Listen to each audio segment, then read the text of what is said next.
تعلمون عظيم إنه لقرآن كريم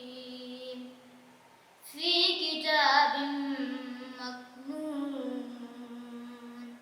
لا يمسه إلا المطهرون تنزيل من رب العالمين أفبهذا الحديث أنتم